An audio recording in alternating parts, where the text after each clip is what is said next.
पिछले कुछ दिनों से कस्तूरबा आवासीय विद्यालय का जो छवि बन चुका है यह किसी से छुपा हुआ नहीं है, लेकिन पढ़ाई के उस मंदिर में लड़कियां कितनी महफूज हैं इसका अंदाज़ा आप इस खबर को देखकर लगा पाएंगे।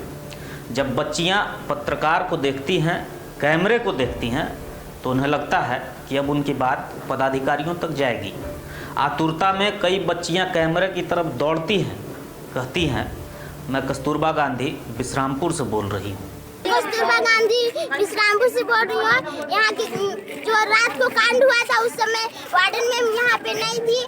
रात को कांड हुआ था और जब कांड हुआ तब वार्डन मैडम विद्यालय में नहीं थी। इस बात से इतना तो स्पष्ट है कि रात को वार्डन की गैरहाजिरी में कुछ न कुछ तो हुआ है।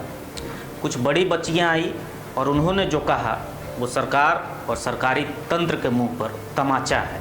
आज मैम ही लोग की वजह से हम लोग को बहुत बदनाम, हम लोग गिर गए, हम लोग का इज्जत नहीं। और मैम यहाँ पे नहीं रहती है, जो कुछ भी होता है हम लोग प्रॉब्लम को सॉल्व करते हैं, हम लोग को डर नहीं लगता, हम लोग को कोई इज्जत नहीं। कस्तूरबा गांधी आवासीय विद्यालय की छात्राओं को डर भी लगता है और उन्हें अपनी इज्जत का भी डर बना रहता है। वजह है जिस विद्यालय में सैकड़ों की संख्या में लड़कियां रहती हैं, उस कस्तूरबा विद्यालय की देखरेख के लिए सुरक्षा का किसी तरह का कोई प्रबंध नहीं है। ये आरोप वहां पढ़ने वाली लड़कियों ने लगाया है।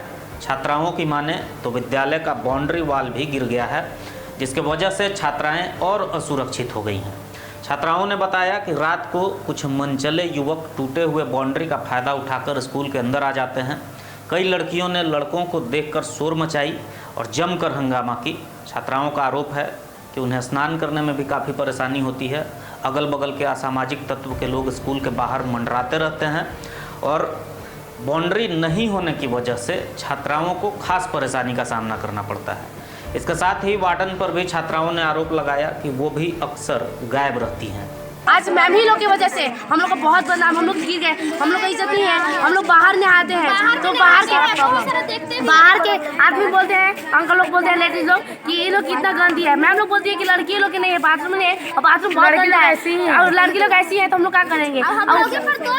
पीछे का हाथ गिरा है, जोने मन तोड़ने आ जाते हैं। और जो लड़की देखी है जो बोलती है तो बोलती है कि पागल है, और जो वो ज्यादा कोई हक के लिए लड़ती है तो बोलती है ना कि ज्यादा बोलती है, नाम करके। हम क्लास 11 के पढ़ने वाले छात्र हैं। यहाँ पे बहुत सारी प्रॉब्लम है और मैम यहाँ पे नहीं रहती है, जो कुछ भी होता है हम लोग प्रॉब्लम को सॉल्व करते हैं, हम लोग को डर नहीं लगता, हम लोग को कोई इज्जत नहीं है। और बाथरूम में पानी भी नहीं आता है सर, हम लोग को बहुत सारा प्रॉब्लम है। वहीं इस पूरे मामले पर जब हमने कस्तूरबा गांधी आवासीय विद्यालय की वार्डन उषा कुमारी से बात की तो उन्होंने कहा कि छात्राओं द्वारा लगाया गया आरोप निराधार है।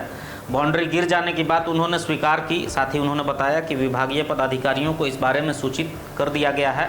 लकड़ी के सहारे तत्काल बाउंड्री को बंद कराने की बात भी उन्होंने कही। ये सब गलत बात है और बाउंड्री टूटा हुआ है, उसका रिपोर्ट जो है दिया हुआ है, डाल्टनगंज डीओ सर के पास भी दिया हुआ है और परियोजना में भी दिया हुआ है। तो इसकी कार्रवाई लोग बोले हैं करने के लिए, बनेगा वो। तब तक उसको सेफ के लिए हम लोग लकड़ी का गाड़ने के लिए किए हैं, लेकिन अभी गाड़े नहीं है क्योंकि लेबर नहीं मिल पाया था। और इस पूरे मामले में विभाग अब तक चुप्पी साधे हुए है। सैकड़ों बच्चियों को असुरक्षित छोड़ दिया गया है। मनचले युवक, असामाजिक तत्व के लोग कस्तूरबा गांधी आवासीय विद्यालय के परिसर में घुस जा रहे हैं। हंगामा हो रहा है, लेकिन शिक्षा विभाग की नींद नहीं खुली। जब इस मामले में हमने जिला शिक्षा पदाधिकारी अनिल चौधरी से बात की तो उन्होंने कहा कि अतिशीघ्र चारदीवारी को बंद कराया जाएगा। उपायुक्त से बात कर चारदीवारी निर्माण कराने की उन्होंने बात कही। इसके साथ ही उन्होंने कहा कि इस पूरे मामले में जांच कराई जाएगी और दोषी पर कार्रवाई भी की जाएगी।